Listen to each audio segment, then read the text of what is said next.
On a bitter winter morning beside Lake Michigan, struggling firefighter Jack Reeves takes an extra shift. He desperately needs to pay his mounting bills. What he doesn't know is that this ordinary day will change his life forever. When a young black boy crashes through the lake's frozen surface, Jack doesn't hesitate. He plunges into the frigid waters, unaware that the child's mother watching. From shore is Olivia Marshall, one of the wealthiest women in Chicago and a recluse who's given up on love. As Jack fights against time and freezing waters to save her son, Olivia's carefully constructed walls begin to crumble. But can a billionaire who's lost faith in genuine connections trust the heart of a humble firefighter who lives paycheck to paycheck? Before we jump back in, tell us where you're tuning in from. And if this story touches you, make sure you're subscribed, because tomorrow I've saved something extra special for you. The scream pierces the winter air like shattered glass. Jack's already moving before his mind fully registers the sound, muscle memory from 12 years of rescue work taking over. His boots crunch against the snow as he sprints toward the lake's edge, scanning the ice for signs of weakness. "Over there!" Someone points to a dark shape thrashing in the water, maybe 30 yards out. Jack's hand instinctively touches the old badge in his coat pocket, his father's badge, the one thing he'd kept after the funeral. A reminder of why he chose this life, even when the overtime and second jobs barely keep the lights on. "Stay back!" he shouts to the gathering crowd. The ice groans beneath his feet as he advances, remembering his training. Distribute weight. Test each step, but there's no time for protocol, not with a kid's head bobbing beneath the surface. The boy can't be more than 10. His dark hands claw at the jagged ice, eyes wide with terror. Jack catches a glimpse of an expensive winter coat, the kind he could never afford, before the child slips under again. "I'm coming!" Jack calls out, more to steady himself than anything else. The frozen lake burns through his uniform, but he keeps moving. 20 yards, 15. The ice creaks ominously with each step. A woman's voice rises above the others. "Marcus! Hold on, baby! Please hold on!" Raw desperation in her tone makes Jack's chest tighten. He knows that sound, the voice of someone watching their whole world disappear. 10 yards now. The boy, Marcus, surfaces again, gasping. His movements are getting weaker, hypothermia setting in fast. Jack drops to his belly, spreading his weight as he inches forward. His mind flashes to the pile of unpaid medical bills on his kitchen table, to the extra shifts he's been working just to keep his head above water. One wrong move here, and those debts won't matter anymore. "Almost there, buddy. Stay with me." The ice splinters beneath his chest.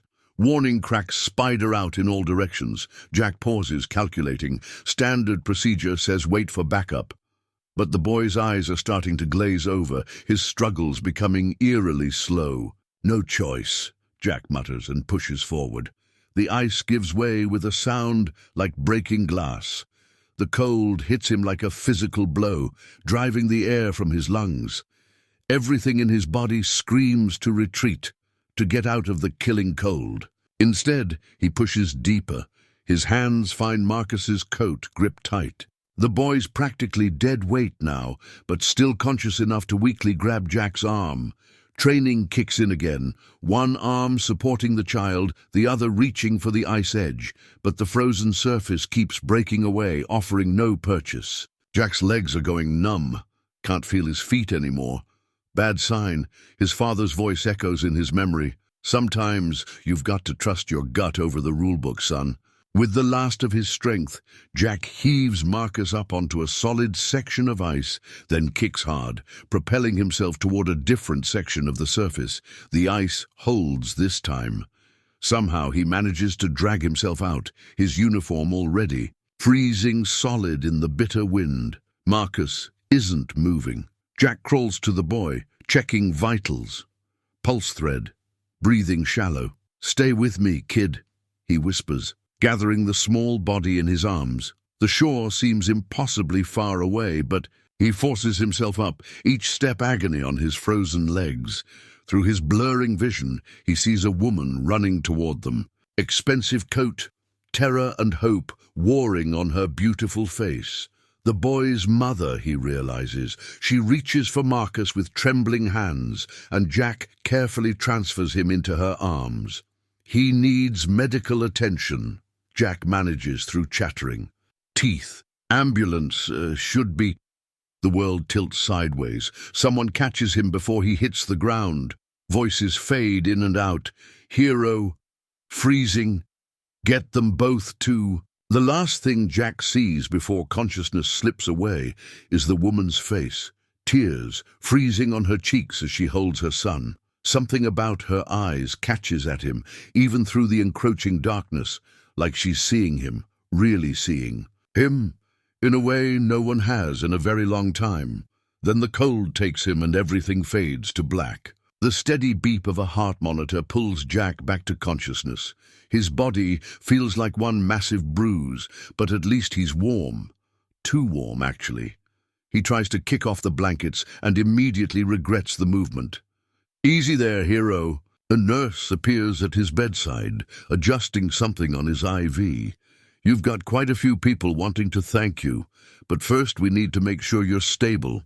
Jack's throat feels like sandpaper. The boy, Marcus, is doing well thanks to you. Room down the hall with his mother. Memory flashes, dark eyes filled with terror, freezing water, a beautiful face streaked with tears. Jack tries to sit up. Again. Sir, please, I need to check on him. What you need is rest. The nurse's tone brooks no argument. Mrs. Marshall has been asking about you every hour. They're both fine, I promise. Marshall. The name tugs at something in Jack's mind, but the medication makes everything fuzzy. He sinks back against the pillows, noticing for the first time the various tubes and monitors attached to him. How long? About 18 hours. Your core temperature was dangerously low. She checks his chart. You're lucky. No permanent damage. But you'll need a few days' observation. Days, Jack groans. I can't have to work.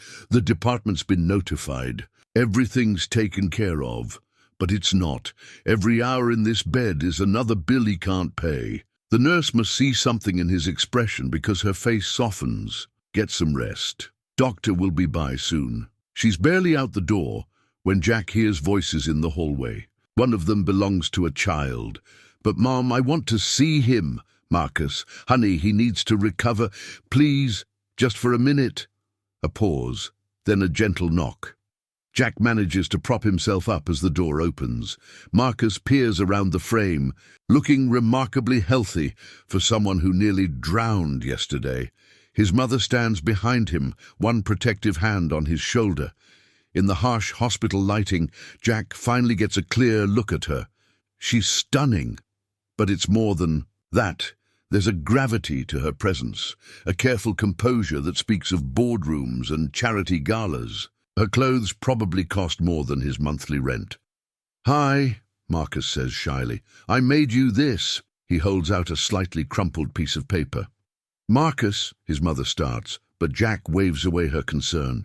Come on in, buddy. His voice sounds like gravel, but he manages a smile. Let's see what you've got there. The boy approaches the bed while his mother hangs back, watching. The drawing shows two stick figures, one larger than the other, surrounded by blue scribbles. Thank you is written across the top in careful letters. That's you, Marcus points to the bigger figure. Saving me. Jack swallows hard. It's perfect. Thank you. Does it hurt? Being a hero, Marcus, his mother says softly, but there's a hint of amusement in her tone. Everything hurts a little, Jack admits, but I'm not a hero, just doing my job. That's not what the news says. Marcus bounces on his toes. They've been talking about you all day. Mom, show him the video. Perhaps another time. She steps forward finally, extending her hand. Olivia Marshall, I don't even know how to begin thanking you. Her grip is firm, professional, but her hand trembles slightly. Up close, Jack sees the shadows under her expertly applied makeup, the tension in her shoulders. She hasn't slept. No thanks needed, Mum. I'm just glad he's okay. Nevertheless, she glances at her son, then back to Jack. We owe you everything. Something passes between them in that moment. A recognition, maybe, or a possibility. Then Marcus starts coughing, and the spell breaks. "Time to let Mr. Reeves rest," Olivia says, gathering her son. Perhaps we can visit again tomorrow?" "I'd like that," Jack says, surprising himself with how much he means it. At the door, Olivia pauses. "The hospital bills. I want—" "No." Jack's tone is sharper than intended. "Thank you, but no." She studies him for a long moment, then nods once. "Rest well, Mr. Reeves." After they leave, Jack stares at the child's drawing. His father's voice echoes in his memory. "Pride's all well and good, son, but sometimes accepting help takes more courage than giving it." He closes his eyes, but all he sees is Olivia Marshall's face. Concern warring with something else in her. Expression. Something that makes his heart beat faster than any rescue ever has. The Chicago Tribune lies folded on Jack's hospital tray, his own face staring back at him from the front page. "Local hero risks all to save child." Below that, in smaller text, "Marshall heirs brush with tragedy ends in miracle rescue." Jack pushes the paper away, but not before catching phrases like billionaire tech mogul and reclusive widow. No wonder the name Marshall had seemed familiar. Thomas Marshall's death 3 years ago had been big news. Tech pioneer, philanthropist, devoted father. And now Jack knows what it feels like to hold the man's son in his arms, to pull him from death's grasp. His phone buzzes again. Another reporter. He's lost count of how many calls he's ignored since the story broke. The department's PR team keeps sending messages about interview requests, photo opportunities, morning show appearances. He wants none of it. A light knock at the door makes him tense, expecting another journalist who somehow snuck past security. Instead, Lisa Chen enters, her firefighter's uniform crisp despite the early hour. "You look like hell, Reeves." "Thanks, Captain." He tries to sit up straighter. "Any chance of early release?" "Not a chance." She settles into the visitor's chair. "But I brought you something better." From her bag, she produces a thick envelope. "Your disability paperwork already filled out. Just need your signature." Jack's jaw tightens. "I don't need—" "Can it, Reeves? This isn't charity. You got hurt on the job. You get compensated. That's the deal." She's right, but it still feels wrong. He's been handling things on his own since his father died, since the medical bills ate up every penny of savings. One more debt, one more month of scraping by. It's just how things are. "The press is having a field day," Lisa continues, nodding at the newspaper. "Guess saving a billionaire's kid makes for good headlines." "I didn't know who they were. Wouldn't have made a difference if I did." "Course not. That's why you're one of my best." She leans forward. "But, Jack, maybe this is an opportunity." He knows that tone. "Captain, hear me out. The department's underfunded. Kids' programs getting cut. You know how many lives we could save with better equipment." She gestures at the paper. "The Marshalls have resources, connections. I'm not using a kid's near-death experience to fundraise." No one's saying that. But relationships matter. Networking. "I'm a firefighter, not a politician." Lisa sighs. "Your father was the same way. Proud to a fault." The mention of his dad hits hard. Jack looks away, out the window where snow has started falling again. The same lake that nearly killed him glitters in the distance. "Got another visitor asking about you," Lisa says after a moment. "Very polite, very well dressed, wanted to know when you'd be back at work." Jack's heart does something complicated. "Mrs. Marshall seemed concerned about your recovery and your financial situation." "I don't need her money." "No." Lisa stands, dropping the disability forms in his lap. "Then why are you working 60-hour weeks?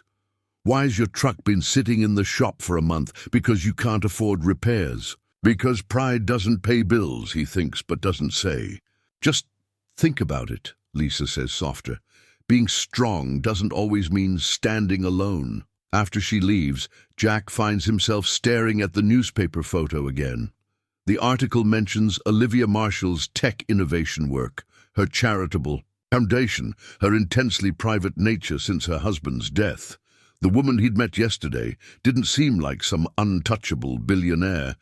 She'd seemed real. Worried. Human. His phone buzzes with another call. This time, though, the number is local. Familiar. Reality crashes back as he recognizes it, the collection agency that's been hounding him about his father's final hospital stay. Jack closes his eyes, remembering Olivia's gentle offer of help, the concern in her eyes. Maybe Lisa's right. Maybe sometimes pride costs more than it's worth. But when he opens his eyes, the newspaper headline seems to mock him. Rich and poor, two different worlds, and he knows from experience that crossing those lines only leads to pain. He reaches for the disability forms, knowing they're not nearly enough, but they're what he's earned, what he deserves. Outside his window, the lake stretches vast and cold, holding secrets beneath its frozen surface, just like the heart he's learned to guard so carefully. Jack's physical therapist is explaining the importance of gradual movement when Marcus bursts into the hospital room, waving a piece of paper like a flag. "Mr. Reeves, look what I made in art class!" Olivia follows more sedately, an apologetic smile touching her lips. "Marcus, what did we say about knocking?" The boy's enthusiasm dims slightly. "Sorry, can I show him anyway?" The therapist glances at Jack, who nods. "We're about done here. Just remember what I said about taking it slow." As she leaves, Marcus practically bounces to Jack's bedside, holding out his artwork. It's a watercolor this time, more sophisticated than his earlier crayon drawing. The blues and whites swirl together, creating an abstract pattern that somehow captures the essence of their shared experience on the lake. "Ms. Rodriguez helped me with the technique," Marcus explains. "She says art can help process trauma." Olivia makes a small sound, and Jack catches the flash of pain across her face before she masks it. "It's beautiful, buddy," Jack says, genuinely impressed. "You've got real talent." Mom says that too, but she has to say nice things. She's my mum. "Marcus," Olivia chides gently, but there's warmth in her tone. "Can I show Mr. Reeves my other drawings?" Jack notices the portfolio tucked under Olivia's arm. She hesitates, then sighs.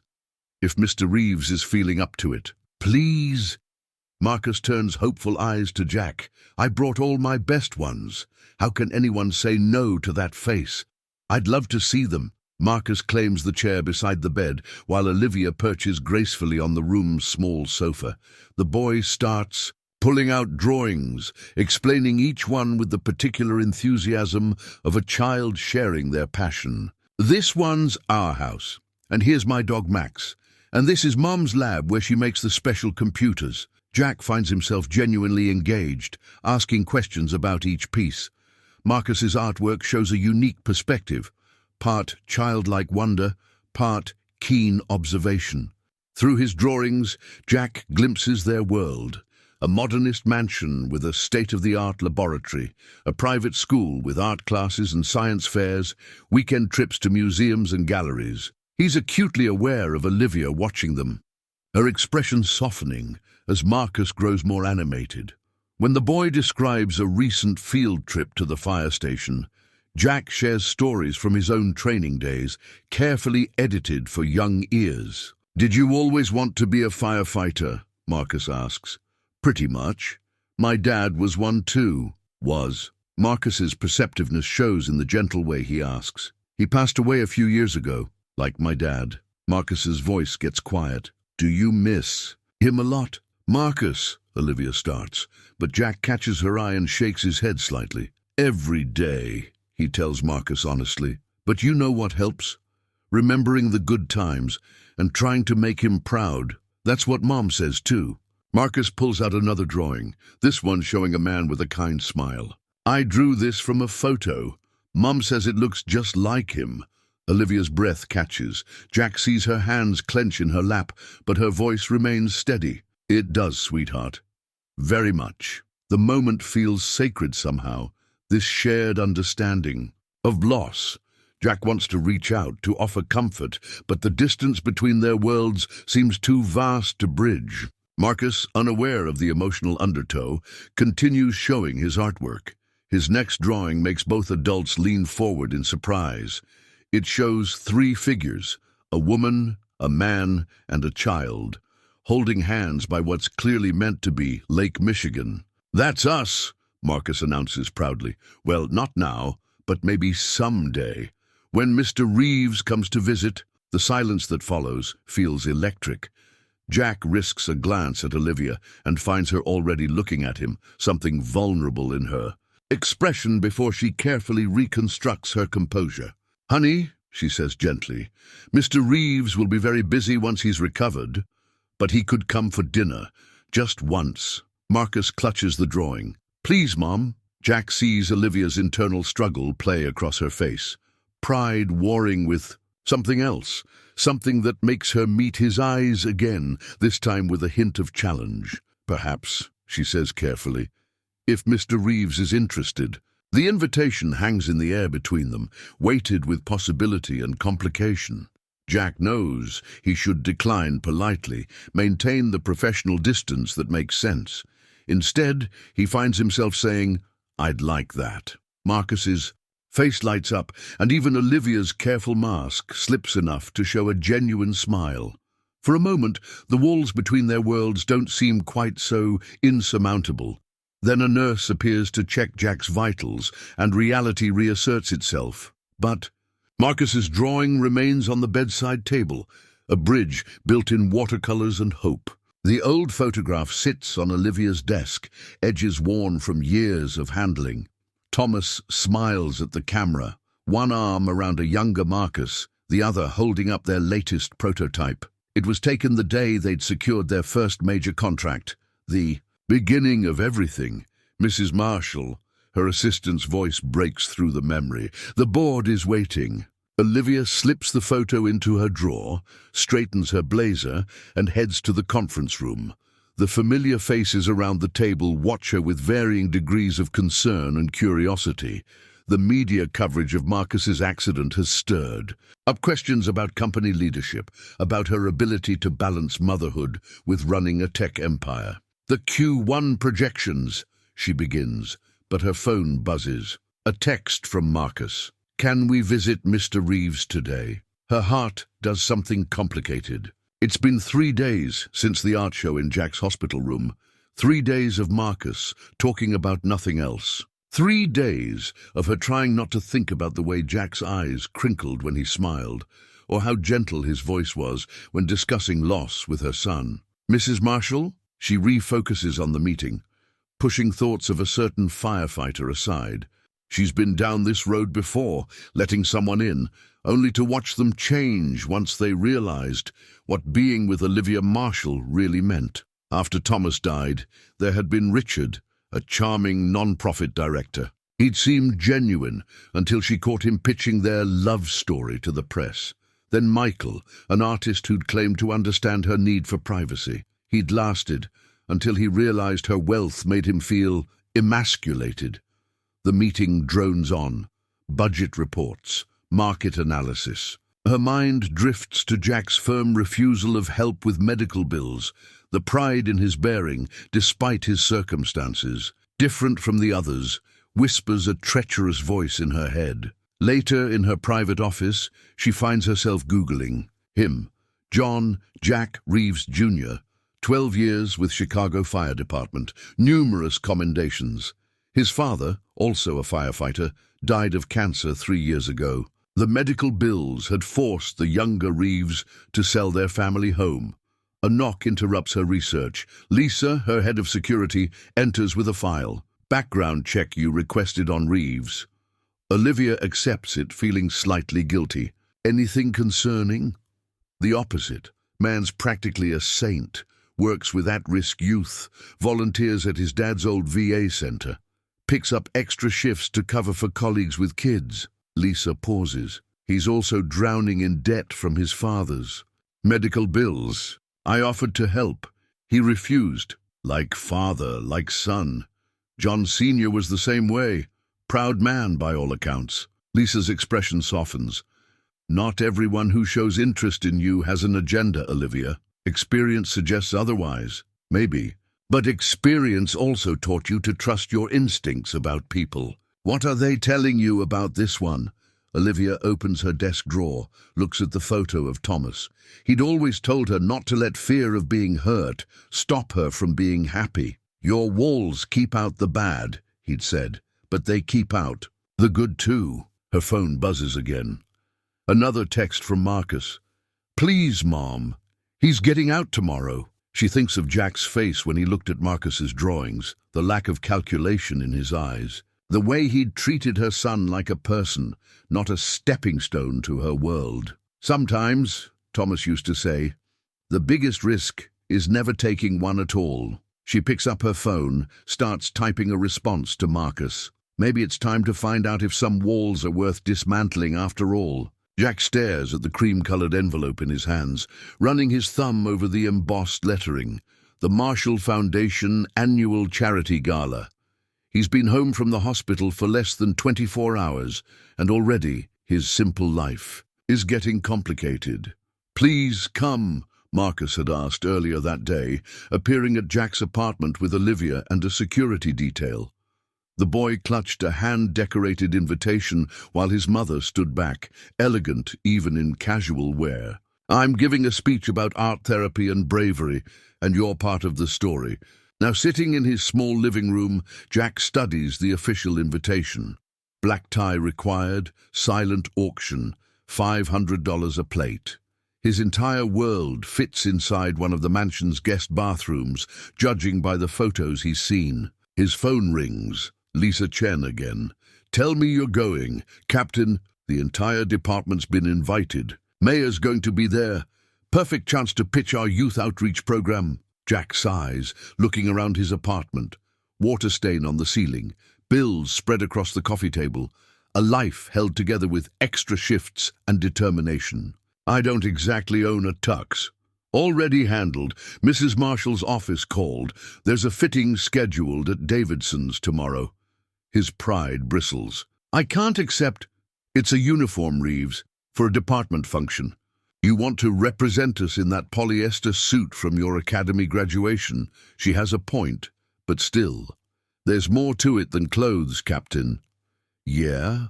Like what? Like the way Olivia looked standing in his doorway this morning, somehow, making his shabby apartment feel smaller and larger at the same time.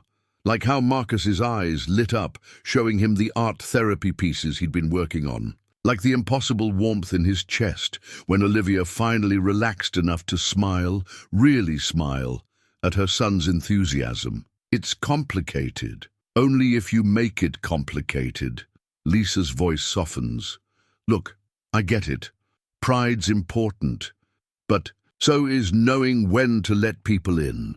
A knock at his door interrupts his response. Through the peephole, he sees Marcus bouncing on his toes, Olivia behind him holding what looks like takeout bags. I have to go, he tells Lisa. Just say yes, Reeves. Sometimes good things happen to good people. He opens the door to find Marcus grinning and Olivia looking simultaneously apologetic and determined. We brought dinner, Marcus announces.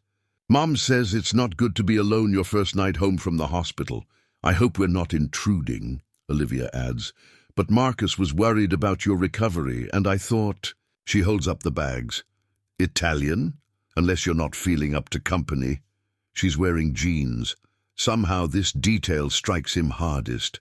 Designer jeans, probably, but still, it's the most casual he's seen her. More approachable, more real. I'd like company, he finds himself saying, stepping back to let them in.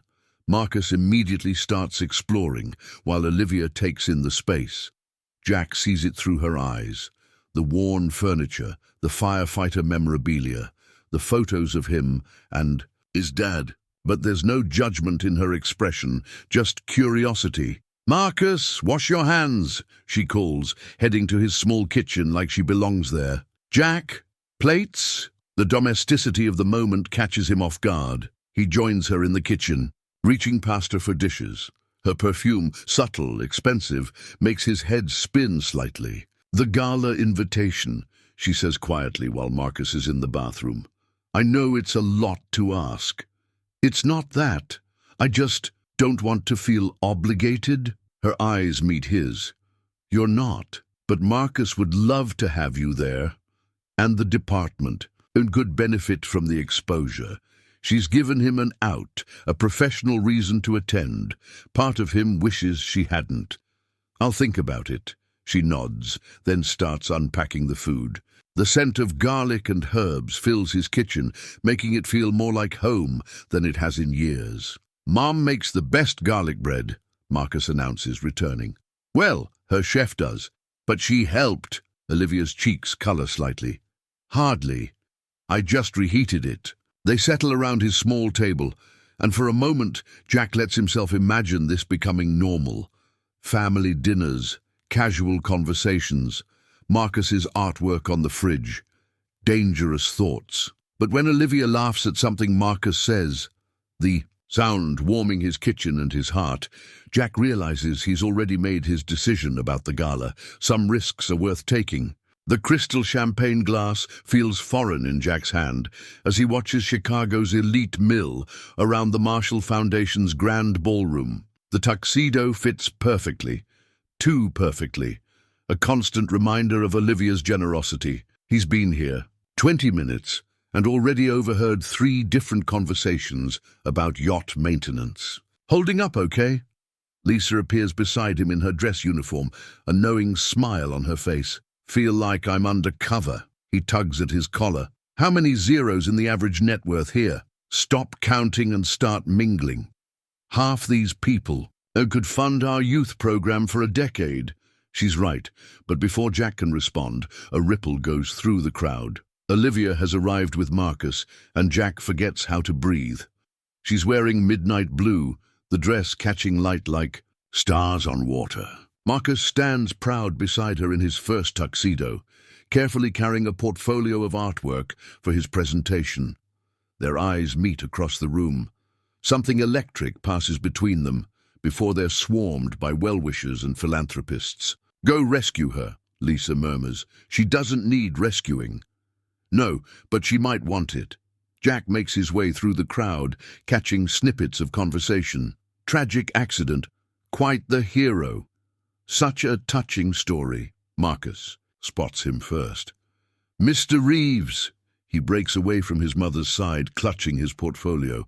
Want to see my speech? Wouldn't miss it, buddy. Olivia turns, and the rest of the room seems to fade. Jack, you came. Had to support my biggest fan. He nods toward Marcus, but his eyes stay on her. You look stunning. A faint blush colors her cheeks. Thank you. The tuxedo suits you. Feels like a costume. Trust me, she says softly. It's the rest of them wearing costumes. Before he can process that, an elderly man in an expensive suit approaches. Olivia, darling, and this must be the firefighter everyone's talking about. Jack Reeves, he introduces himself, noting how Olivia subtly stiffens. Wonderful story, simply wonderful. Such bravery. Though I hear you're too proud to accept any reward. Jack's jaw tightens, but Olivia smoothly intervenes. Jack believes in service above recognition, Preston. Something we could all learn from. She steers them away, her hand light on Jack's arm. Sorry about that. Preston means well, but he sees me as a charity case. No, as a novelty. Her fingers squeeze gently. Ignore them. Tonight's about Marcus. As if on cue, the program begins. They find their seats. Jack at the Foundation's table, a place of honor that makes him both proud and uncomfortable. Marcus takes the podium, suddenly seeming older in his tuxedo. His voice only shakes slightly as he begins. 3 weeks ago, I fell through the ice on Lake Michigan. I thought I was going to die, but someone jumped in after me. Not because I'm Marcus Marshall, but because I was a kid who needed help. Jack feels Olivia's hand find his under the table. Mr. Reeves taught me that bravery isn't about not being scared. It's about being scared and doing the right thing anyway. That's why I started art therapy, to show other kids it's okay to be scared sometimes. Marcus unveils his paintings, abstract works capturing fear, courage, healing. The audience murmurs appreciatively. My dad used to say that art helps us see truth. The truth I learned is that heroes don't wear capes. Sometimes they wear firefighter uniforms and don't even want credit for saving lives. Olivia's fingers interlace with Jack's, neither of them acknowledging it. The Marshall Foundation is donating $1 million to the Chicago Fire Department's youth outreach program, so more kids can learn about bravery and service, because that's what Dad would have wanted. The applause is thunderous. Jack turns to Olivia, stunned. Did you? It was Marcus's idea. The board approved it this morning. I don't know what to say. Say you'll dance with me. The orchestra strikes up a waltz. Jack hesitates. I'm not much of a dancer. Neither am I. Her smile holds a challenge. Scared, Mr. Reeves. He leads her to the dance floor, acutely aware of the eyes following them. Her hand settles on his shoulder, familiar from that touch under the table, but different now. Deliberate, almost defiant. They move together, and Jack realizes it's not so different from the rhythm of emergency response. Listen, adapt, trust your partner.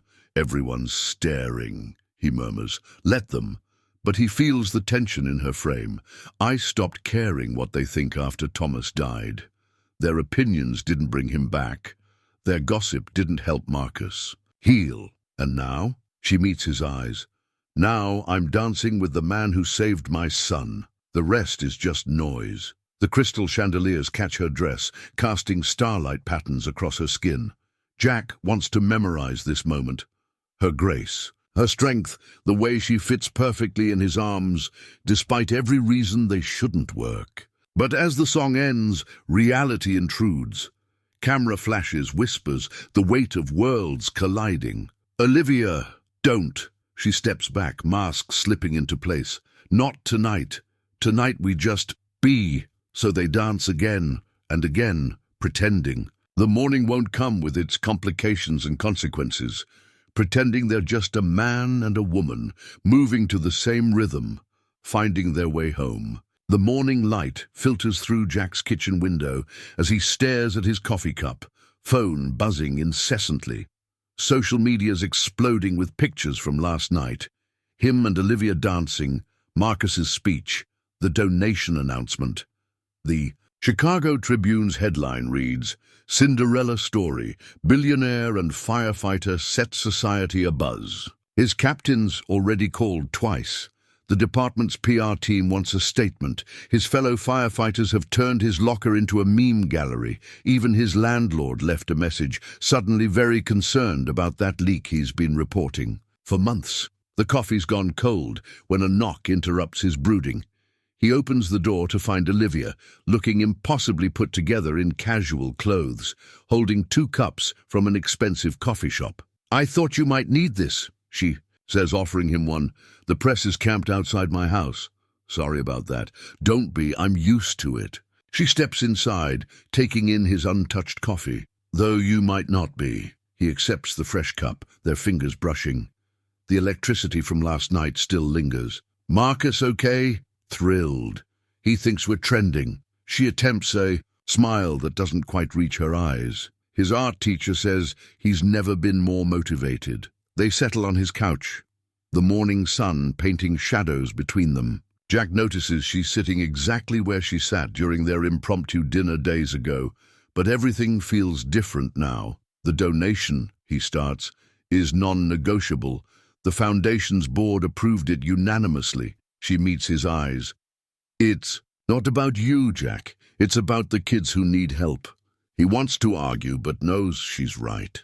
Pride doesn't help troubled teens find better paths. The photos, though, she pulls out her phone, showing him headlines. Those we need to discuss. Romance blooms after Lake Michigan rescue. Marshall widow found love with hero firefighter. Fairy tale in the making. They're creating a narrative, she says softly, one that could complicate things for both of us, because I'm not from your world. Because the last time I let someone in, it nearly destroyed Marcus. She sets down her coffee. The press attention, the speculation, the constant scrutiny, it was too much. He stopped painting for months. Jack remembers Marcus's portfolio. The healing expressed through art. What do you want to do? The rational thing would be to create distance.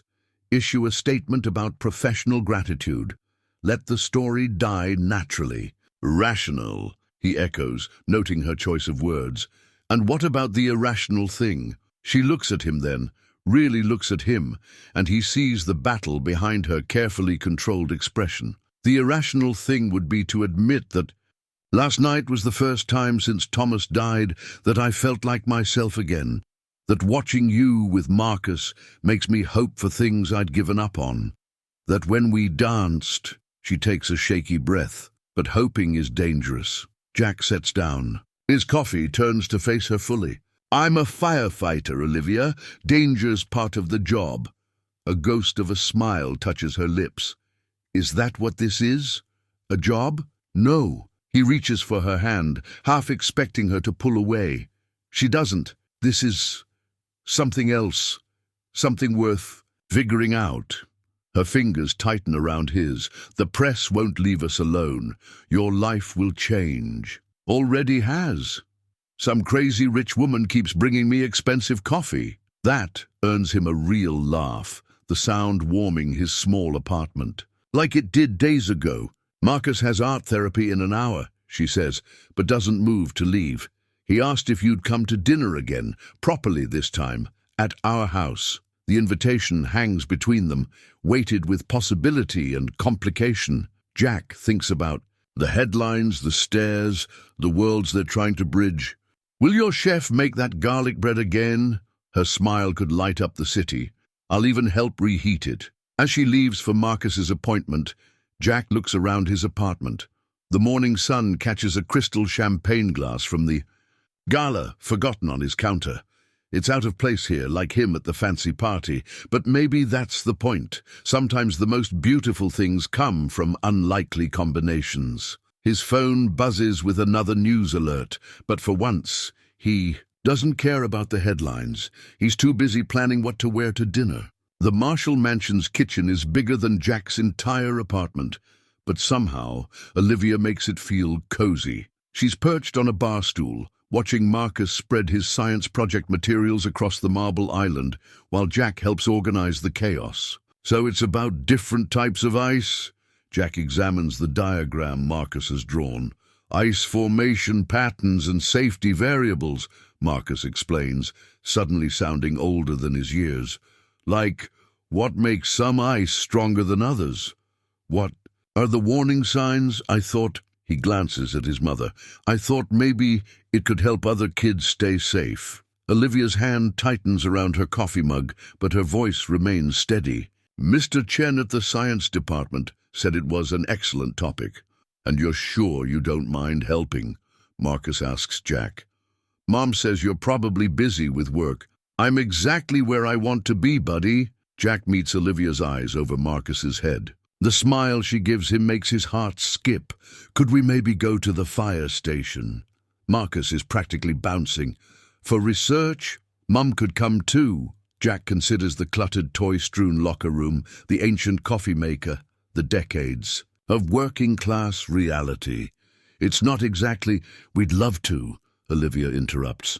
When Jack looks surprised, she adds, What? Afraid to show me your world? There's a challenge in her tone that makes him grin. Tomorrow after shift change, I'll give you the full tour. Marcus hugs him impulsively, then runs to get his safety gear notes, leaving Jack and Olivia alone in the kitchen. You don't have to, she says softly. I want to. He moves closer, drawn by the casual elegance of her in simple jeans and sweater. Though the guys might gossip worse than your society friends. Let them. She reaches up, straightens his collar. I'm getting used to being talked about again. At least this time it's about something real. The intimacy of the gesture, the warmth in her voice, it would be so easy to close the distance between them. But Marcus's footsteps thunder back down the stairs, and they step apart. Found them! He spreads out more papers. Mom, can Jack stay for dinner? Chef Miguel is making pasta. If he'd like to, Olivia says carefully, letting Jack choose. The smart move would be to maintain some distance, give the media circus time to die down. Instead, he finds himself saying, I'd love to. Hours later, after Marcus reluctantly goes to bed, Jack and Olivia stand in her back garden. The city sparkles below them, but Jack's watching how the evening light plays across her face. He's never taken to anyone like this. she says quietly. Not since Thomas. He's an amazing kid. Yes, she turns to face him, which is why I need to ask. What are we doing, Jack? He considers deflecting with humor, but she deserves honesty. I'm falling for you, both of you, and it terrifies me. Her breath catches. Why? Because I have nothing to offer except myself. No fortune, no fancy house, no... She kisses him. It's soft and swift, but it stops his words cold. That, she whispers against his lips, is exactly what I want. This time when they kiss, it's slower, deeper. Her hands curl into his shirt, while his frame her face. All the tension of the past weeks, the careful distance they've maintained, dissolves into something honest and real. When they part, she rests her forehead against his. Stay, Olivia. Not like that. She smiles. Just stay. Watch a movie. Be normal. Normal. Such a simple word for such a complicated situation. But when she leads him back inside, when they curl together on her ridiculously expensive couch to watch an old film, it feels right. He's almost asleep when her voice comes soft in the darkness. Jack, I'm falling for you too. He pulls her closer, breathing in the scent of her shampoo, feeling the steady beat of her heart against his chest. Outside, cameras might wait, headlines might scream, worlds might clash. But here, in this moment, they're just a man and a woman, finding their way through love's familiar territory, while upstairs a boy dreams of ice and science and family. Marshall millions. What's the real story behind the firefighter romance? The tabloid headline screams from every newsstand Jack passes on his way to work. His phone hasn't stopped buzzing since the morning shows ran their exclusive coverage of his relationship with Olivia. Sources close to the family suggest financial motivations. Questions arise about the timing of the lake incident. Marshall Foundation's surprising donation raises eyebrows. The fire station's supposed to be his sanctuary, but even here, the story follows him. He finds his locker plastered with magazine cutouts, mostly good-natured ribbing from his colleagues, but it still stings. Don't let them get to you, Lisa says, appearing beside him as he tears down another article. They're just jealous. Of what? The reporters following me to work? The anonymous sources questioning my integrity? Of you finding something real? His phone buzzes again. Olivia. Can't make lunch. Board emergency meeting about public image concerns. I'm sorry. Before he can reply, the alarm sounds. Structure fire downtown. For the next few hours, Jack loses himself in the work he knows. The world that makes sense. Fire doesn't care about headlines or social status. It's almost sunset when he finally checks his messages again. Multiple missed calls from Olivia, one from Marcus's art therapist, and dozens of notifications about new articles. The latest headline makes his blood run cold. Exclusive. Marshall heir traumatized by mother's new romance. He calls Olivia immediately. Jack. Her voice is tight with controlled emotion. Have you seen? Just now. Is Marcus okay? No. Someone leaked his private therapy sessions. Not the content, thank God, but the fact that he's increased his visits. They're twisting it, suggesting our relationship is hurting him. Jack closes his eyes, remembering Marcus's excitement about the fire station visit. His easy hugs, his bright smile. What do you need? He wants to see you, but the press is everywhere, and the board, to hell with the board. Jack, no, listen. Those vultures don't get to use Marcus to sell papers. They don't get to turn something good into scandal. Where are you? A pause. Home. Marcus won't come out of his art room. I'll be there in 20 minutes. There are photographers at every entrance. Then I'll use the service road Lisa showed me during the security review. He hears her almost smile. The board specifically advised against any public contact right now. Good thing I'm not public. I'm family. The word slips out before he can catch it, but he doesn't regret it. The silence on the other end feels weighted with possibility. The back gate code is 5479, she finally says. 30 minutes later, Jack finds Marcus in his art room, surrounded by half-finished paintings. The boy looks up, eyes red, but relieved. You came. Course I did, buddy. Mom said, she said people might say mean things. About us. About you. Jack sits beside him, looking at the artwork scattered around. One catches his eye, 3 figures looking at stars, their worlds merging in swirls of color. People say a lot of things, Jack tells him. What matters is what we know is true. And what's that?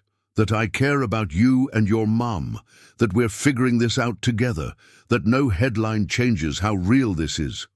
Marcus picks up a paintbrush, adds a touch of light to the star painting. Mom smiles more now, like she used to with Dad. Jack's heart clenches. Your dad will always be part of your family, Marcus. Nothing changes that. I know. The boy's voice gets quiet. But maybe there's room for more family too? Before Jack can respond, they hear Olivia in the doorway. She's still in her business clothes, looking exhausted but somehow stronger than the headlines trying to tear them apart. The board wants to issue a statement, she says, joining them on the floor despite her expensive suit, about maintaining professional boundaries. And what do you want? Jack asks. She looks at Marcus, adding details to his painting. At Jack, sitting comfortably in their space at the life they're building, despite every obstacle. I want this, she says simply. The mess, the complications, the real thing. Marcus hands her a paintbrush. Together, they add their own touch to the night. Sky he's created, defying anyone who would try to separate their worlds. The torn check lies between them on Olivia's kitchen counter, a paper wound in their carefully constructed piece. Jack stares at it, his hands gripping the granite edge so hard his knuckles turn white. It's not charity, Olivia says, her voice carrying that careful control he's come to recognize as her armor. It's an investment in our future. Our future? The words taste bitter. Did the board suggest this too? The board has nothing to do with it. Your truck needs repairs. Your father's medical bills are my responsibility. He pushes away from the counter, needing space. I don't need you to fix my life, Olivia. Why not? Because your pride is more important than our happiness. The question hits like a physical blow. Through the kitchen window, he can see Marcus in the garden with his art teacher, working on a new piece. The boy's been happier lately, more open. They all have been. You know that's not fair. What's not fair is watching you work yourself to exhaustion with double shifts when I could. Could what? Write a check and make it all go away. He turns to face her. Is that how this works? You solve every problem with your checkbook? The moment the words leave his mouth, he knows he's gone too far. Olivia flinches like he's slapped her. Is that really what you think of me? No. God, no. He runs a hand through his hair. I need to do this my way. Your way is killing you. Last week you almost passed out at a scene because you're working too many hours. I handled it. You shouldn't have to just handle it. Not alone. She moves toward him but stops short. Of touching. Why is it so hard to accept help from someone who loves you? The word hangs between them. First time either has said it out loud. Jack's heart thunders against his ribs. Because I can't be the guy who takes advantage, the gold digger everyone already thinks I am. Since when do you care what everyone thinks? Since it started affecting Marcus. His voice rises despite himself. You think I don't see the other parents at his school watching me? The whispers at foundation events? The tabloid photographers hoping to catch me spending your money? Jack, I grew up watching my dad break himself to give me a better life. He never took handouts, never asked for help, even when the cancer, he swallows hard. That's the example I want to set, for Marcus, for our future. Olivia's eyes shine with unshed tears. And what about the example of letting people love you, of building a life together instead of apart? Before he can answer, they hear the garden door open. Marcus bounds in, paint on his clothes and joy on his face. Mom! Jack! Look what I... He stops, sensing the tension. What's wrong? Nothing, sweetheart. Olivia's society smile appears instantly. Jack and I were just talking. But Marcus is old enough, smart enough to read the room. His eyes find the torn check dart between their faces. Are you leaving? He asked Jack, voice small. Nobody, just sorting some things out. Because of money? Because you won't let us help? Olivia makes a soft sound. Marcus, Dad always said pride was stupid if it hurt people you love. The boy's chin lifts in a gesture so like his mother's. He said love means letting people in, all the way in. Jack looks at this child who's become so much his own, at the woman he loves, watching him with guarded hope, at the life they could build if he could just get out of his own way. His father's voice echoes in his memory. Sometimes the bravest. The thing is asking for help, son. I can't take the money, he says finally, but maybe we can find another way. Together. Olivia's careful mask cracks. What are you saying? I'm saying I love you, both of you, and I want to build something real, something that's ours. Not yours fixing my problems or me proving my worth. Just us. Finding our way. Marcus launches himself at Jack, hugging him tight. Over the boy's head, Jack meets Olivia's eyes. Together. Sounds good, she whispers. Later they'll need to figure out the details. Later they'll face the board and the press and the whole complicated world waiting to judge them. But for now, they hold each other in the fading afternoon light. A family choosing love over pride, trust over fear. The torn check lies forgotten. On the counter, no longer a wound, but a turning point. Sometimes breaking points aren't endings at all, but beginnings in disguise. Marcus's Christmas list lies on Jack's coffee table, covered in his careful handwriting. Most items are typical 10-year-old wishes, new art supplies, video games, books about science. But the last item makes Jack's throat tight. A family Christmas. Like in the movies. He's never written a list like this before, Olivia says softly. She's curled beside Jack on his worn couch, looking perfectly at home despite the humble surroundings. After Thomas died, the holidays became mechanical. Obligations, events. Through the window, snow falls on Chicago streets. The apartment's small tree, Marcus insisted Jack needed one, twinkles with dollar store lights and handmade ornaments from their afternoon craft session. Dad and I used to get a tree from the lot behind the station, Jack says. Nothing fancy. But every year he'd say, it's not about the tree, it's about the memories, Olivia finishes. At his surprised look, she smiles. Marcus told me, he's been asking about your traditions. Jack takes her hand, marveling at how natural it feels now. And how does the board feel about their CEO mixing Marshall traditions with Firefighter? Customs? The board can stuff their stockings with quarterly reports. Her tone is light, but he hears the steel beneath it. I told them either they accept my personal life or find a new CEO. He stares at her. Olivia. It was time. They needed to understand that Marcus and I aren't just assets to be managed. She shifts to face him. Besides, I've been thinking about stepping back, focusing more on the Foundation's community work. Because of me, because of us, all of us. She picks up Marcus's list. Look at this. Art supplies to donate to the youth center, books for the children's hospital. He's thinking beyond himself, beyond our bubble. That's your influence. Pretty. Sure, the generosity comes from his mom. The practical application comes from you. She settles back against him. You've shown him there are different ways to make a difference. Not just writing checks, but showing up, being present. Jack thinks about the past few weeks. Marcus volunteering at the station's toy drive. Olivia meeting with Lisa about expanding the youth outreach program. His worlds merging with theirs, in ways that feel organic, natural. Speaking of showing up, he says carefully, I've been thinking about the holiday party at the Foundation. She tenses slightly. The last public event hadn't gone well, ending with reporters shouting questions about gold digging and class betrayal. We don't have to. Yes, we do. He turns her face to his. I'm done hiding, done letting them dictate how we build our family. Family, she repeats softly. That's what we are, right? What we're building. She looks at Marcus's list again, at the simple wish for a real Christmas. Yes, but Jack, the press will talk anyway. Might as well give them something worth talking about. A slow smile spreads across her face. What exactly are you suggesting? I'm suggesting we give Marcus his movie Christmas, tree trimming at the station with the crew, fancy foundation dinner where I definitely use the wrong fork. Christmas, Eve at your place, Christmas morning here.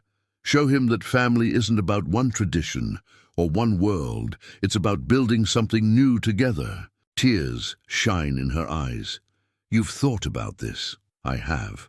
He wipes a tear from her cheek. I've thought about a lot of things, like how my lease is up in February. Her breath catches. Jack, I'm not saying we have to decide anything. Now I want you to know I'm all in, whatever that looks like. She kisses him, soft and sure. We'll figure it out, together. From his bedroom they hear Marcus's voice calling.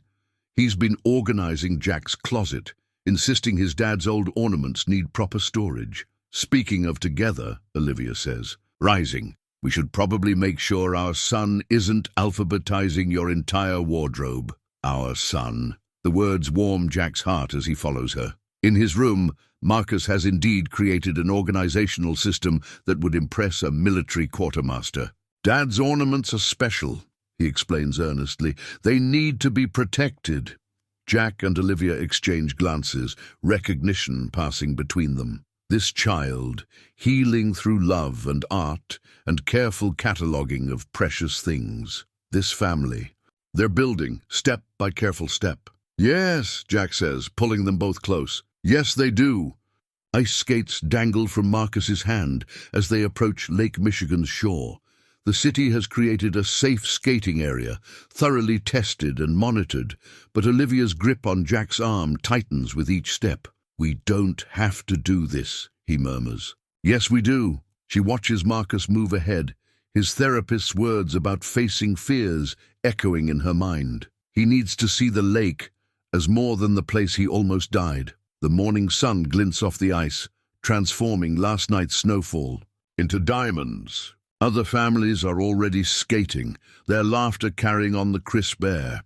But here, near the spot where everything changed, the world feels somehow private. I did research, Marcus announces, pointing to different areas of the ice.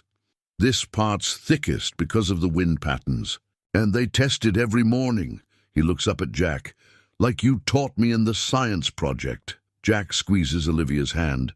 Smart kid you've got there. Smart kid we've got. She corrects softly. Marcus sits on a bench to lace his skates. Movements careful and deliberate. 3 months ago, he couldn't go near the lake without panic attacks. Now, determination sets his jaw. The fire department's running safety demonstrations, Jack says, nodding toward his colleagues setting up nearby. Extra precaution. You're doing? Olivia asks. Lisa's.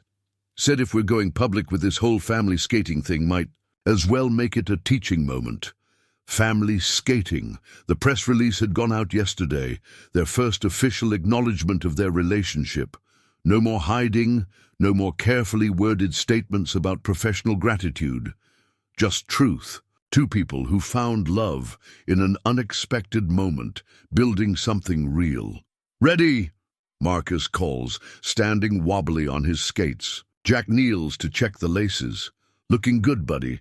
Remember what we practiced? They'd spent evenings at the indoor rink, Marcus between them, learning to trust the ice again. Small steps, like everything in their evolving family. Stay close. To the edge first, Marcus recites. Keep my knees soft, trust my balance. Olivia blinks back tears as she watches them. Jack's natural paternal instincts, Marcus's growing confidence. It's everything Thomas would have wanted for their son. Mom? Marcus holds out his hand. You promised to try too. She lets Jack help her with her skates, his strong hands gentle.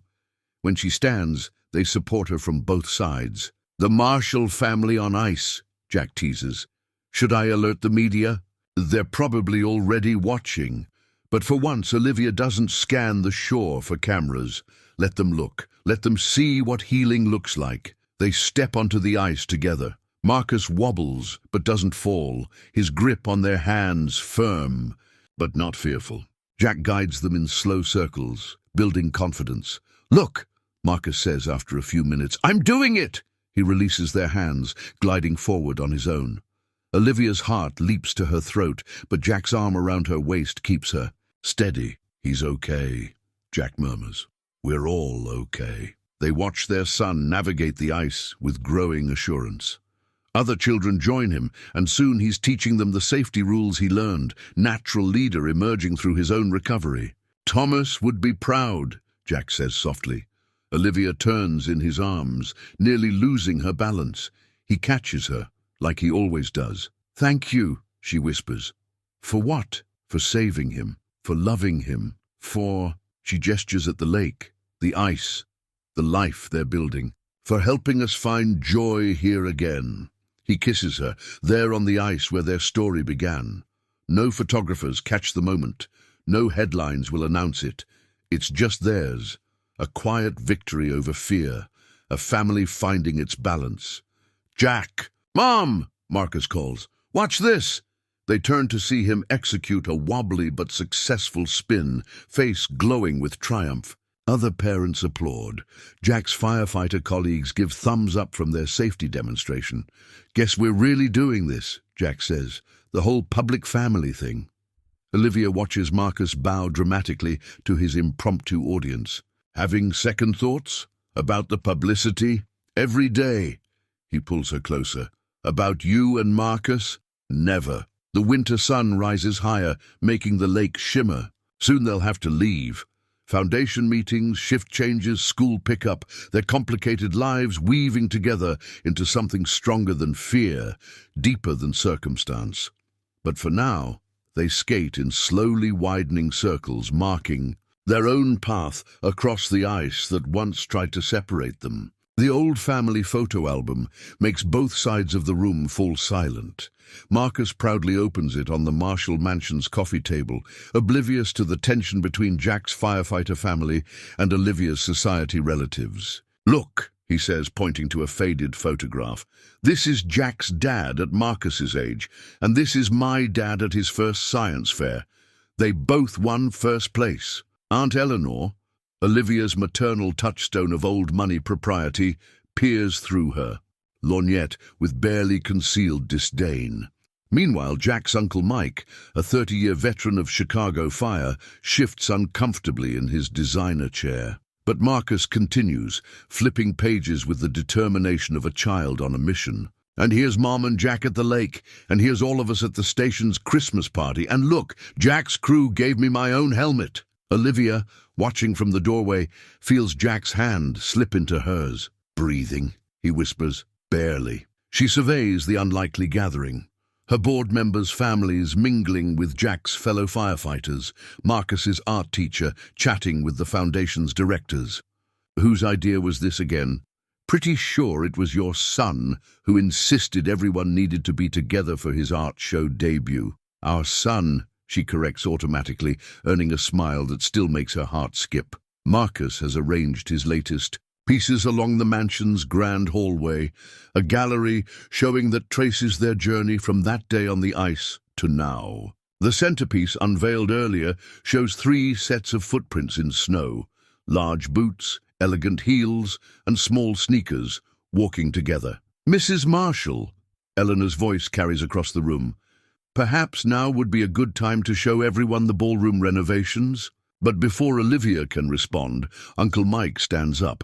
"Actually, I'd like to hear more about these photos. That's Johnny Reeves in his rookie year, isn't it? Bravest man I ever served with." Jack's grip tightens slightly.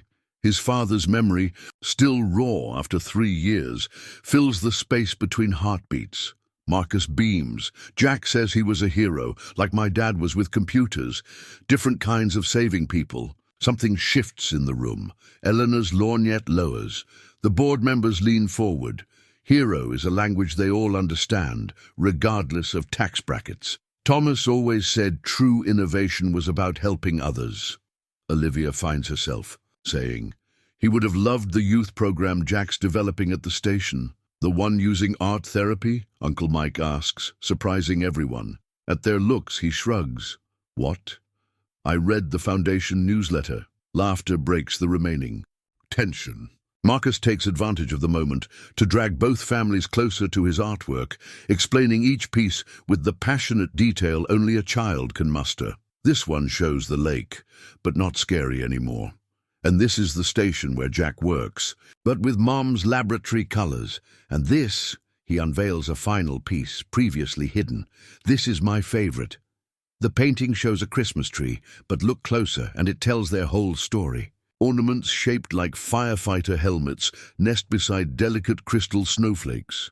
A miniature fire truck circles the base near a replica of the Marshall Tech logo. And at the top, 3 figures, 2 tall, 1 small, reach together toward a star. It's for the Foundation's holiday cards, Marcus announces proudly. Mum said I could design them this year. Eleanor dabs at her eyes with a monogrammed handkerchief. Uncle Mike clears his throat suspiciously. Even the board members look moved. You know, Eleanor says finally, Thomas always wanted the Foundation to have a more personal touch. Johnny, too, Uncle Mike adds, always said department outreach needed heart, not just logistics. Olivia and Jack exchange glances. Their son, somehow wiser than all of them, has built a bridge between worlds with nothing but paint and love. The afternoon flows easier after that. Stories are shared, connections found. Eleanor discovers Uncle Mike shared her late husband's passion for jazz. The board members learn 3 firefighters have children interested in coding. Marcus holds court in the middle of it all, his artwork creating common ground where society pretenses once stood. Later, after the guests have gone, and Marcus sleeps surrounded by congratulatory cards, Jack and Olivia curl together in the library. That wasn't so bad, he murmurs into her hair. Says the man who thought Aunt Eleanor was going to demand a DNA test and bank statement. Hey, she only asked for my college transcripts, progress. Olivia laughs, then sobers. But it worked, didn't it? This crazy family we're building? Yeah, he pulls her closer. Though I think Marcus did most of the heavy lifting. He sees the best in everyone, like both his fathers. The words settle between them, warm and right. Through the window, snow begins to fall, adding fresh pages to their family album. The emergency radio crackles to life in Olivia's home office, interrupting her conference call. She installed it last month, telling herself it was for the Foundation's disaster response program. Really, it was to feel closer to Jack during his shifts. Engine 51 responding. Structure fire at Marshall Tech's East Campus laboratory. Her heart stops. Marcus is there today, shadowing the research team as part of his science program. She ends the call mid-sentence, already dialing Jack's personal number. No answer. The radio continues its emotionless report. Multiple floors involved, possible hazardous materials. All units respond. Her hands shake as she calls Marcus's supervisor. Straight to voicemail. Security next. No response. Even Lisa's emergency line goes unanswered. The drive to the lab takes forever, even with her driver breaking speed limits. Police barricades block the usual entrance, but her name parts them like magic. Smoke rises from the research building's upper floors, thick and dark against the winter sky. She spots Jack's engine, but he's nowhere in sight. Other firefighters move with urgent purpose, unrolling hoses, setting up equipment. The incident. Commander recognizes her. Mrs. Marshall, my son. We've evacuated most of the building. Chief Reeves went in after the last group from the clean room level. Chief Reeves. Jack. Of course he'd lead the rescue himself. The clean rooms, she whispers. That's where Marcus was supposed to be. The commander's expression changes. He speaks rapidly into his radio, but static is his only answer. Minutes crawl like hours. Olivia watches the smoke, remembers another. Day of helpless waiting by dark water. Different crisis, same terror. Then movement at the entrance. Figures in protective gear emerge, helping others. She searches each group desperately. Mom! Marcus breaks away from a firefighter running toward her. His clothes smell of smoke, but he's unhurt, face streaked with soot and tears. Jack went. "Back," he chokes out as she holds him. "The other kids were scared to move, but he got us out. Then Dr. Chen fell, and he went back for her, but the ceiling—" The radio on a nearby truck squawks. "Mayday! Mayday! Firefighter down on level 3. Olivia's world narrows to a single point of focus. She knows that floor, knows its layout better than anyone. "The emergency stairwell," she tells the commander. "There's a maintenance access route, not on public. Plans." He hesitates only a second before grabbing his radio. "Chief Chen, northeast corner, behind the electrical panel. Alternative exit route." Eternal seconds pass. Marcus grips her hand so tight it hurts. Then the radio. "Got him! Coming out north side." They run together. Mother-son command team around the building. Through the smoke, figures emerge. Lisa Chen supporting Jack, who carries an unconscious woman in his arms. "Dr. Chen needs oxygen." Jack coughs, letting medics take her. Then his legs give out. Olivia reaches him first. His face is bloody, his uniform charred. "You stupid, brave man," she whispers, helping. Lisa lower him to a waiting gurney. "Had to." He coughs again. "Had to get them out." "Daddy!" Marcus's cry silences everyone nearby. The boy throws himself at Jack, who catches him despite his injuries. The word hangs in the smoky air. First time Marcus has said it. Jack's eyes meet Olivia's over their son's head, wet with more than smoke. "I'm okay, buddy," he manages. "We're all okay." Later, after Jack's been treated and Dr. Chen stabilized, they sit together in the hospital room that's becoming too familiar. "You know," Jack says, voice rough, "most folks would have run away from the burning building. Most folks don't have their whole world inside it." Olivia smooths his hair back, careful of the bandage. "Though maybe we should consider less dramatic family outings." Marcus, curled in the visitor's chair with his ever-present sketchbook, looks up. "Does this mean I can't go back to the lab?" "Yes," his parents say in unison, then laugh despite everything. "But," Olivia adds, "maybe we can set up a small workshop at home, somewhere your father can keep an eye on the safety protocols." "Father," Jack repeats softly. "Too soon?" she asks. He pulls her closer, mindful of his injuries. "Think that ship sailed about the same time I started calling the mansion home in my head." Marcus shows them his sketch, the lab building, but with a phoenix rising from the smoke. "Ms. Rodriguez says art helps process trauma," he explains, "but I think sometimes it just helps remember the good parts." "Like what?" Jack asks. "Like how you came for us. Like how Mom knew the secret way out. Like—" He pauses, suddenly shy. "Like having two dads who save people. Different ways, but both heroes." Olivia watches her men, her son growing wise. Through love and trial, her partner proving again why she trusts him with their hearts. Outside, sirens fade as the crisis ends. But here in this room, something new rises from today's ashes. A family forged in fire, stronger for the testing. The house keys gleam between them on the kitchen island, two sets newly cut. Jack stares at them, while Marcus bounces excitedly beside him, clutching his design proposals for his new room. "You're sure about this?" Jack asks Olivia. "The mansion has been your home since Thomas and I bought it to impress investors." She joins them at the island. "It was never meant to be forever, just until the company took off." The new house sits halfway between the fire station and Marcus's school, a compromise location that somehow feels exactly right. Not as grand as the mansion, not as modest as Jack's apartment, their own space to build something new. "Can I show him my ideas now?" Marcus pleads, spreading out his sketches. "I've been researching shared spaces and family zones and—" "Slow down, buddy." Jack laughs, but his eyes are suspiciously bright as he studies the drawings. "Walk us through it." Marcus launches into his presentation, pointing out areas he's designed for each of them. A studio space that combines his art supplies with Olivia's home office. a workshop where Jack can teach him about tools and safety. A family room with walls specifically measured for their combined photos and memorabilia. And see, he points to a detailed section.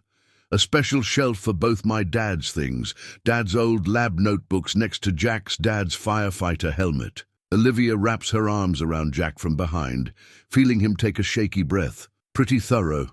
I'm planning there, he manages. Mom says a good design considers everyone's needs. Marcus pulls out another sketch. Like how the backyard has space for a garden and a training area for when you teach me firefighter stuff. Bold of you to assume I'm teaching you anything about firefighting.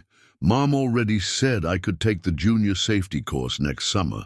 Jack turns to Olivia, who shrugs innocently. He gets his negotiating skills from his mother, clearly, but he's smiling as he studies the plans again. You've put a lot of thought into this, haven't you? Marcus nods seriously. I wanted it to feel like home. For all of us. The simple honesty in his voice hits them both. This child who's weathered so much change, using his art to build bridges, to create space for healing and growth. Come here, Jack says roughly, pulling him into a hug. Olivia joins them, their first moment as a family in what will be their new home.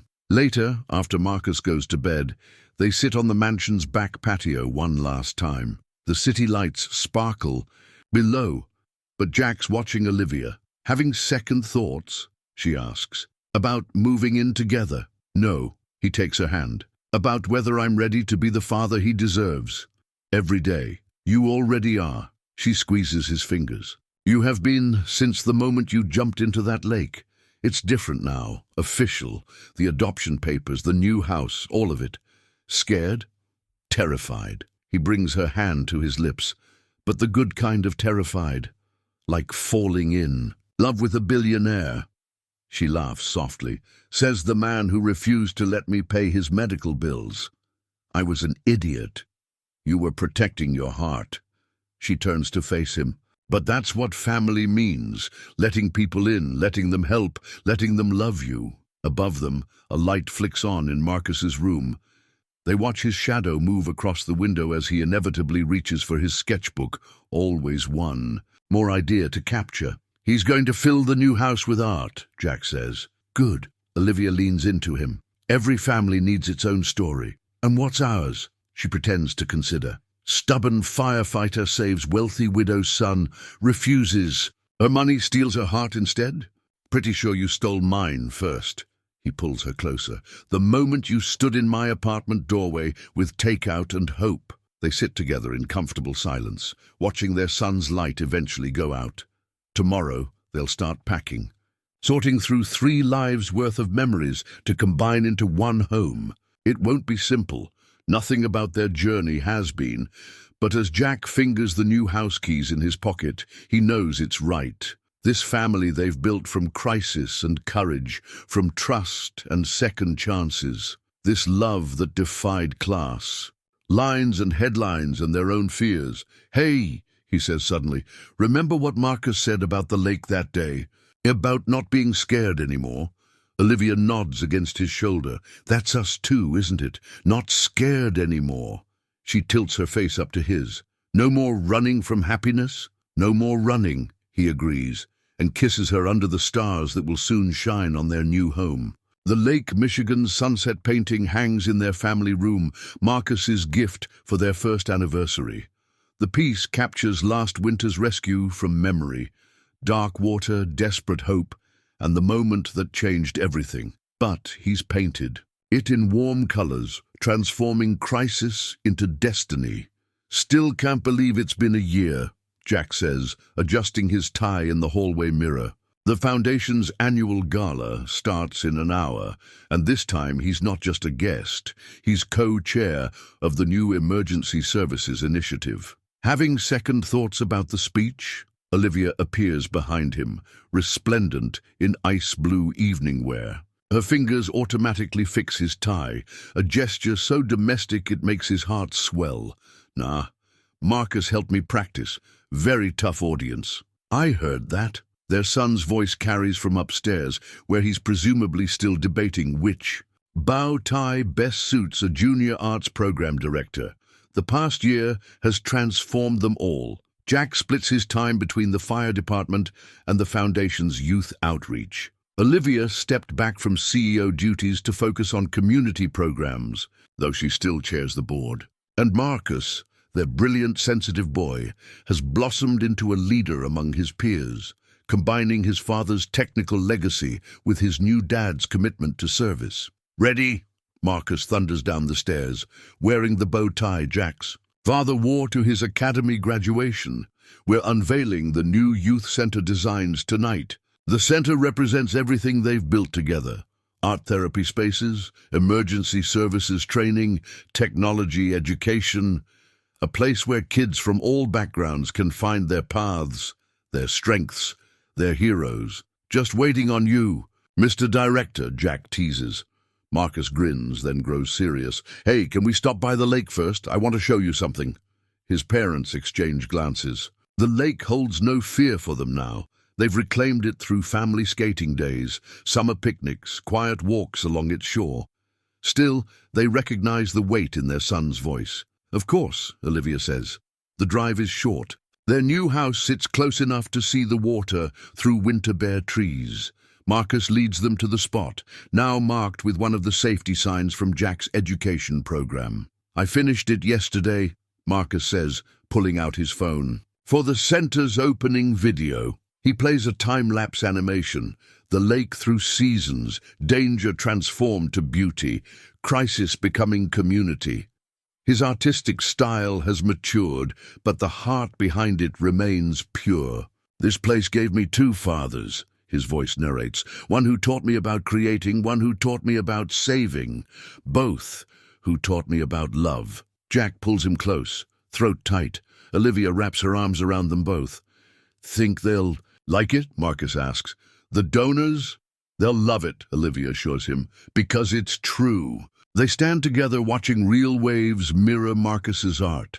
Jack remembers that desperate day, the cold, the fear, the moment he first saw Olivia's face. How could he have known that saving one child would save him too? "We should go," Marcus says eventually. "Can't be late to our own gala." "Actually," Jack exchanges looks with Olivia, "we have something for you first." Olivia produces an envelope.